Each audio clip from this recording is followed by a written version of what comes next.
I've been making floating ornaments the past couple of months, and the videos I watched on YouTube were very helpful, except that I've kind of tweaked it a couple of ways that have helped me be able to get them centered and make sure that they line up correctly.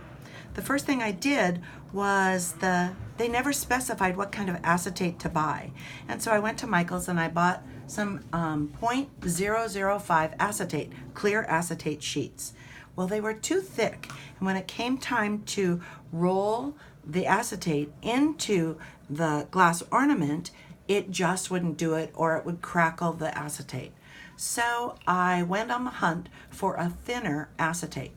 Many people have suggested things like clear transparencies or laminate that you've laminated together, lots of different things. I tried about 4 or 5 different things, and then I went on the hunt for the same acetate that I had bought at Michael's, but just a little thinner. And I found it on Amazon, and it's 0.003, and it's absolutely the correct thickness. Here's one cut.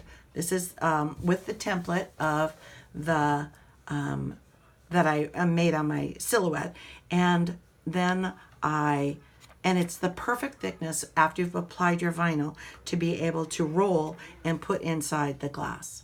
So you do need about 3 or 4 things to be able to do this. You need the whatever clear background you're going to use that you can see through so it looks like it's floating inside. And then you need glass or plastic ornaments. I like the discs because on my Christmas tree, the balls take up too much space, so I like the discs. These are the glass ones.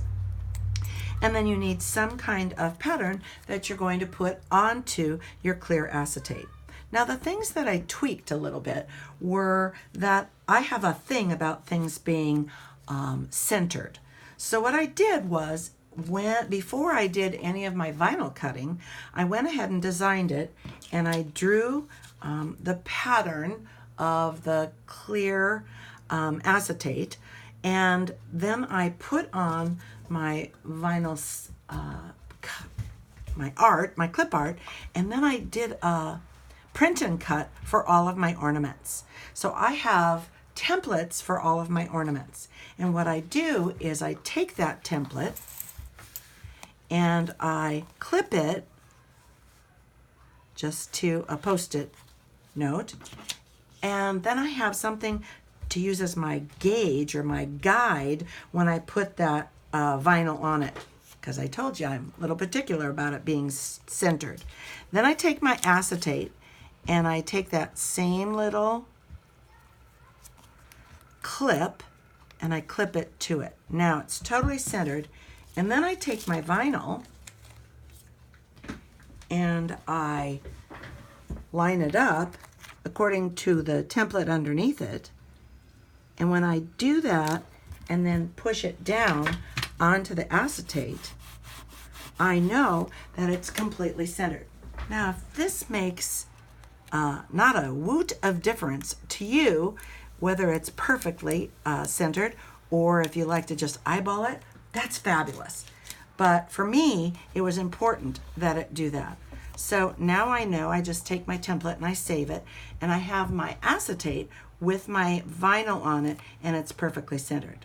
The last thing you do is you're going to roll the acetate around a long skewer, or I use the tip of a paintbrush, and you're going to roll it and insert it inside the glass ornament.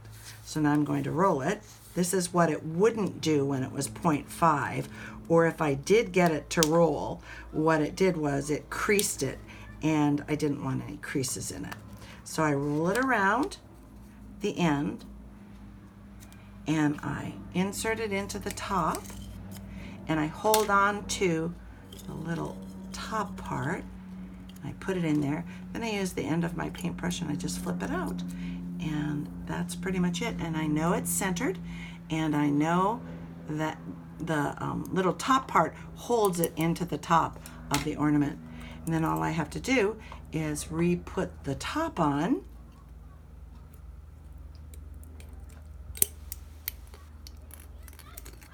like that, And I usually embellish the top with some kind of bows or ribbons or something, and then I know it's done. That's how you make a floating ornament.